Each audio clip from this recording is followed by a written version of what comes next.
4 important task जिनके बिना आप अंग्रेजी बोलना कभी नहीं सीख सकते।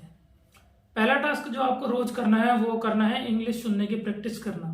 क्योंकि हमने हमेशा अपने दिमाग को इस चीज के लिए एनक्रिप्ट करके रखा हुआ है कि हम स्लो ही इंग्लिश सुनते हैं और उसको समझने की कोशिश करते हैं। तो जब भी कोई फॉरेन एक्सेंट में या फॉरेन की कोई मूवी वगैरह कुछ देखते हैं तो इतनी तेज इंग्लिश बोलते हैं कि हम उसको समझ में ही नहीं पाते। तो उसके लिए हमें सबसे पहले तो सुनने की प्रैक्टिस करनी है।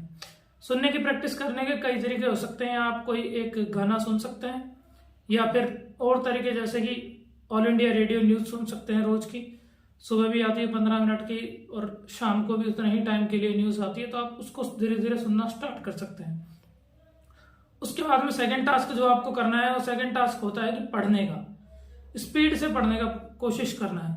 पढ़ कोई भी सकता है लेकिन आपको कोशिश करनी है कि स्पीड से पढ़ा जाए और साथ के साथ में रीडिंग के साथ साथ में फोनेटिक्स पे भी ध्यान देना है। फोनेटिक्स का मतलब होता है कि किसी भी जो शब्द है उसको क्या आप सही से प्रोनाउंस कर पा रहे हो या नहीं कर पा रहे। जैसे कि साइकोलॉजी में पी साइलेंट होता है, वैसे आप इसको एडजेक्टिव बोलते हो लेकिन एडजेक्टिव में डी साइलेंट होता है तो वो एडजेक्टिव हो जाता है। इस तरह के काफी सारे वर्ड है इंग्लिश में जिसमें काफी सारी चीजें साइलेंट होती है। जैसे प्लम्बर में वी साइलेंट होता है तो वो होता है प्लमर। तो जब आप कंटिन्यू रोज रोज पढ़ने की प्रैक्टिस करेंगे, रोज कम से कम 15-20 मिनट या आधा घंटे के लिए पढ़ने की कोशिश करेंगे तो नए नए वर्ड आपके सामने आएंगे और आप उनको ठीक से प्रोनाउंस करना सीखेंगे। सपोज आप पढ़ रहे हो और आपको किसी वर्ड में प्रॉब्लम आ रही है कि इसको ठीक से प्रोनाउंस क्या किया जाना चाहिए, तब आप देख सकते हैं उस वर्ड को आप गूगल पे सर्च कीजिए और सर्च करने के साथ ही गूगल पे एक माइक का साइन भी आता है। वहां पे जब आप क्लिक करेंगे तो आपको उसका प्रोनाउंसिएशन भी सुनाई देगा कि उसको क्या बोला जाना चाहिए। तो ये हो गया सेकंड टास्क, रोज रोज पढ़ने की कोशिश करनी है। और सिर्फ पढ़ना नहीं है, पढ़ने के साथ साथ एक काम करना है कि यदि कोई एक नोटबुक उठाते हो, आपकी एक बुक से पढ़ना है आपको, तो उस बुक को उठाइए और बुक के साथ साथ रोज के 2-3 चैप्टर पढ़ने की कोशिश कीजिए। या फिर अगर आप एकदम बिगिनर है, एकदम शुरुआत ही कर रहे हैं, तो आप किसी भी बुक के केवल 1-2 पेज पढ़ने की कोशिश कीजिए। अब ऐसा कीजिए, एक नोटबुक बना लीजिए और उन 2 पेज में या 3 पेज के अंदर जो वर्ड्स आपको नहीं आते हैं, जिन वर्ड्स की मीनिंग आपको नहीं आते हैं, उन वर्ड मीनिंग्स को आप अलग से इस कॉपी में लिख लीजिए। पहले फिर उन वर्ड्स की हिंदी मीनिंग ढूंढिए और उनको एक बार याद करने की कोशिश कीजिए। जब वो वर्ड मीनिंग आपको याद हो जाए तब आपको वापस से जाना है उन्हीं 2 पेज पे जो आपने पहले पढ़ा है, तो उन्हीं 2 पेज को पढ़ने की फिर से कोशिश कीजिए।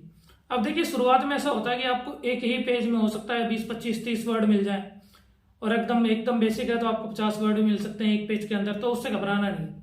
जैसे जैसे दिन बढ़ते जाएंगे वैसे वैसे ये वर्ड्स कम होते जाएंगे और जब तक 1 महीना खत्म होगा तब तक आपके वर्ड घट के मुश्किल से 4 या 5 रह जाएंगे।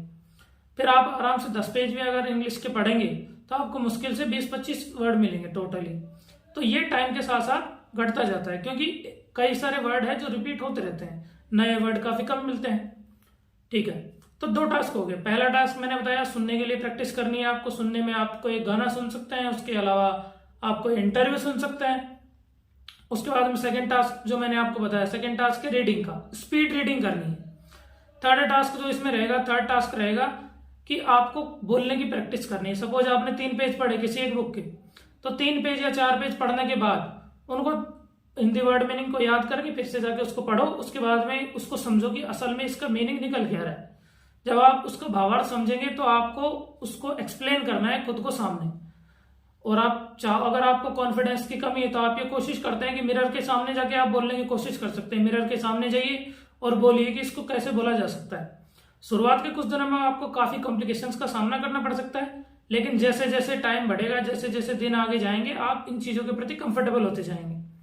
ठीक है, तो आपको रोज बोलने की प्रैक्टिस करनी है, ये कम से कम 15 मिनट करनी है। ठीक है, अब जो 4th टास्क है और जो लास्ट टास्क होता है वो होता है राइटिंग, जिसको हम जर्नल राइटिंग बोलते हैं या फिर अगर एक टर्म बोले तो बेटर टर्म इसके लिए स्क्राइबिंग। स्क्राइबिंग क्या होती है?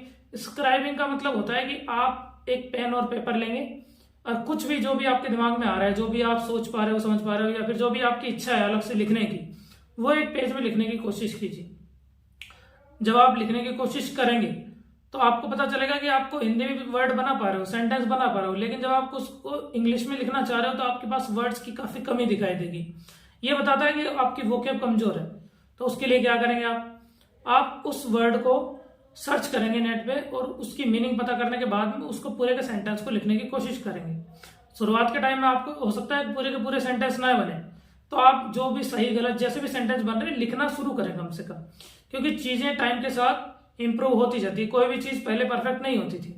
अब जैसे कि काफी बड़ी बड़ी सारी कंपनियां, जैसे कि इंस्टाग्राम का लोगो पहले ऐसा नहीं था, लेकिन जैसे जैसे टाइम बढ़ता गया लोगों ने उसमें इंप्रूव करता रहे और आज उसका लोगो प्रेजेंट में जैसा है वैसा है। वैसे ही एप्पल का साइन भी पहले ऐसा नहीं था कि कई सारे कलर्स थे उसमें, आज केवल एक ही कलर आता है कि ब्लैक कलर में है वो। तो ऐसी चीजें टाइम के साथ इंप्रूव होती है। परफेक्शन के पास एकदम सीधे परफेक्शन के लिए मत भागिए आप, कोशिश के साथ साथ परफेक्शन आता जाता है और परफेक्ट कभी नहीं होता कोई भी, चीजें हमेशा सीखते रहते हैं। तो स्क्राइबिंग लिखने की कोशिश कीजिए। अब उसमें आप डेली रूटीन लिख सकते हैं चाहो तो, और अगर आपके दिमाग में कोई आइडिया है, अगर सपोज आपको कोई राइटिंग लाइन में जाना है कि राइटर वगैरह बनना है, तो एक छोटी छोटी स्टोरी लिखने का प्रयास कीजिए। दिमाग में इमेजिन कीजिए, कल्पना कीजिए कुछ ऐसा सीन वगैरह और उसमें लिखने की कोशिश कीजिए। जब ये सब काम आप रोज रोज रोज रोज करते रहेंगे तब आपकी धीरे धीरे इंग्लिश की स्ट्रेंथ इंप्रूव होती रहेगी। और आप एक कोई भी नोटबुक ले सकते हैं, कोई से भी उठा सकते हैं, लेकिन एक ही नोटबुक लें और उसको ज्यादा से ज्यादा बार पढ़ सकें। ठीक है ना। बड़े जो ग्रेट लोग हैं उनका यही कहना है कि 10 बुकों को एक बार पढ़ने से बेहतर है एक ही किताब को 10 बार पढ़ा जाए, तो आप उस चीज में परफेक्ट हो जाओगे। तो ज्यादा सोर्सेज के पीछे ना भागे, एक ही सोर्स लें और उसको ज्यादा से ज्यादा बार, जितनी ज्यादा बार आप पढ़ सकते हैं पढ़ने की कोशिश करें। अगर ये सारे काम टास्क आप रोज करते हैं, यदि आप क्लास जाते हैं तो क्लास से आने के बाद में कम से कम जो काम बताया गया है उसको जरूर से करें। और इंग्लिश स्पोकन दरअसल एक एप्लीकेशन है, यह कोई ऐसा नहीं है कि ग्रामर सीख लिए सब हो गया। एप्लीकेशन ज्यादा जरूरी है। आप पढ़ने के साथ साथ उसका यूज करना सीखें। लोगों से जब बात करें तो अगर आप शुरुआत में पूरे सेंटेंस नहीं बना पा रहे हैं तो आप एक एक वर्ड का इस्तेमाल करें। किसी को बोलना है बैठ जाओ तो सिट डाउन, उठ जाओ तो स्टैंड अप। इस तरह के शब्दों का शुरुआत में आप इस्तेमाल कर सकते हैं। जैसे जैसे टाइम में आप इंग्लिश सीखते जाएंगे वैसे वैसे शब्दों का विस्तार करते जाएं, तो इसी तरह आप इंग्लिश सीख सकते हैं। तो आज के लिए सिर्फ इतना ही। हमारे चैनल को सब्सक्राइब करें ताकि और भी इसी तरह के अच्छे वीडियोस आपको मिल सके। Thank you for watching.